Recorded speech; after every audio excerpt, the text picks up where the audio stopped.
மக்கள் டிவி நேயர்கள் அனைவருக்கும் திருவண்ணாமலை ஆனந்தாழ்வாரின் இனிய மாலை வணக்கம். இன்றைய ஆன்மீக அறிவோம் நிகழ்ச்சியில் நவராத்திரி. இந்த நவராத்திரியை பற்றி நிறையா சொல்லிக்கிட்டு இருக்கிறோம். இந்த நவராத்திரியில் வரக்கூடிய பிரசாதங்கள், சாமி சாப்பாட்டுக்கு வந்துட்டார் நினைக்க வேணாம். நிறைய பொம்மைகள் எப்படி வைக்கிறது, படிக்கட்டு எப்படி வைக்கிறது, இதெல்லாம் இருந்தாலும் கூட இந்த பிரசாதங்கள் அப்படின்னா இதில் என்ன சார் இருக்குது? பிரசாதங்கள் ஒவ்வொரு நாளைக்கு ஒவ்வொரு சுண்டல் பொங்கல் போட வேண்டியதானே? அல்ல நேயர்களே, இந்த குளிர்காலத்திலையும் சக்தி வேணும்னு சொல்லக்கூடிய அந்த அம்பாளுடைய அருளால் இழந்த சக்திகளை ஈடுகட்டுவதற்காகவும் அந்த அம்பாளுடைய அனுகிரகங்களாகவும் அந்த அம்பாளுக்கே உகந்த பிரசாதங்களாகவும் பாவிக்கப்படக்கூடிய பிரசாதங்கள். அந்த பிரசாதங்களை வரிசைப்படுத்துகிறேன். உங்களுக்கு உகந்த நாளில் அந்த பிரசாதங்களை நீங்கள் போட்டுக்கோங்க. முதலாவதாக எடுத்துக்கிட்டால் முதல் முறையில் எடுக்கக்கூடிய கல்கண்டு சாதம். இது கல்கண்டுனால் செய்யக்கூடியது. இந்த கல்கண்டு சாதம் இயலாதவர்கள் சர்க்கரை பொங்கல் போட்டுக்கொள்ளலாம் அல்லது கெடா பிரசாதம் போட்டுக்கொள்ளலாம். ஆனால் முதல் நாளைக்கு வைக்கக்கூடியது கல்கண்டு சாதம். அதுக்கு அடுத்து பார்த்திங்கன்னா லெமன் சாதம். லெமன் என்ன? லெமன்னா என்ன சார்? எலும்புச்சம்பளம். எலும்புச்சம்பளம் தான் சக்தி. நரசிம்மருக்கு எலும்புச்சம்பளம் வைக்கிறோமா, நம்ம முனீஸ்வருக்கு எலும்புச்சம்பளம் வைக்கிறோமா, மாரியம்மனுக்கு எலும்புச்சம்பளம் வைக்கிறோமா? ஏன் சிந்திக்க வேணும் நேயர்களே. அப்பேற்பட்ட எலும்புச்சம்பள சாதம் அது 2வது நாள் வைக்கக்கூடியது. 3வது நாள் பார்த்திங்கன்னா புளியோதரை அப்படின்னு சொல்லக்கூடியது. இந்த புளியாகப்பட்டது கடுமையான விஷத்தை நீக்கும். அளவுக்கு அதிகமாக புளி சேர்த்தா தான் கஷ்டம். இந்த குளிர்காலத்தில் சில ருணரோண சத்துருகள் சேர்ந்தால் வயிற்று உப்போஷம் செரிமானம் ஆகாது. அதே நேரத்தில் சந்திரகால வேளையில் மாலை பொழுதில் ஒவ்வொரு வீட்டில் கொலு இருக்குதான்னு பார்க்க நடை கொடுத்து விட்டு அவங்க கொடுக்கக்கூடிய பிரசாதத்தை கையில் ஏந்தி இளம் சூட்டோட அந்த தூறல் மலையோடு சிறிது சாப்பிடும் பொழுது அது மருந்து பொருளாக பயன்படக்கூடிய புளியோதரை. 4வது நாளை எடுத்துக்கிட்டோம்னா இந்த 3 நாளும் ஸ்வீட்டு காரம் இந்த மாதிரி வந்துச்சே, அப்போ 4வது நாள் என்ன சொல்ல போகிறார் அப்படின்னா கதம்ப சாதம் அப்படின்னு பேர். இப்போ இதை பிரிஞ்சு சாதம் சொல்கிறாங்க அல்லது வெஜிடபிள் பிரியாணின்னு சொல்கிறாங்க.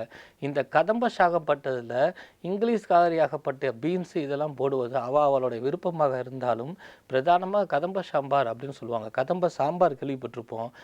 துவாதசிக்கு வைக்கிறது.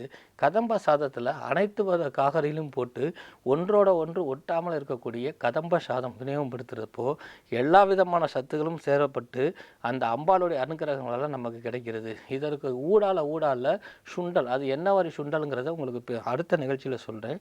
இந்த 5வது நாளாக நம்ம எடுக்கக்கூடிய பிரசாதம் என்ன அப்படின்னா எள்ளு சாதம் போடலாம். எள்ளு சனீஸ்வரனுக்கு உகந்தது தானே அப்படின்னு நினைப்பாங்க.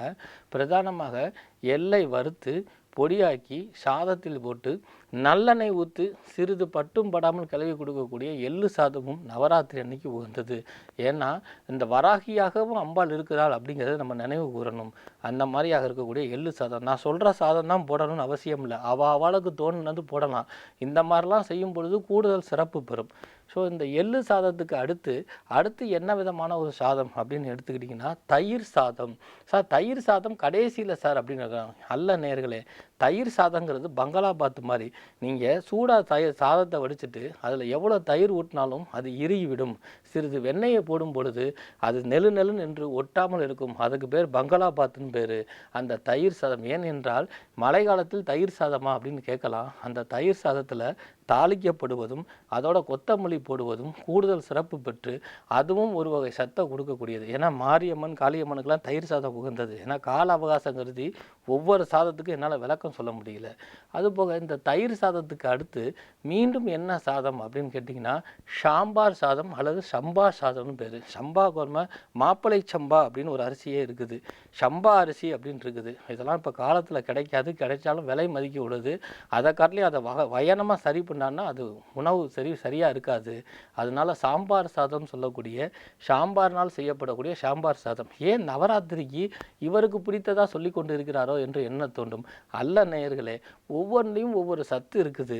ஒவ்வொன்றும் அம்பாளுக்கு படைக்கப்படுவது. அதே நேரத்தில் முன்னோர்லாம் அன்னதானத்தில் புளியோதரை பொங்கல் மட்டும் போட்டுக்கிட்டு இருந்தோம். ஆனால் இப்போ நம்ம சாம்பார் சாதம் பிரிஞ்சு சாதம் கொடுக்குற மாதிரி அதை கதம்ப சாதம்னு முன்னொரு காலத்திலே சொல்லப்பட்டிருக்குது.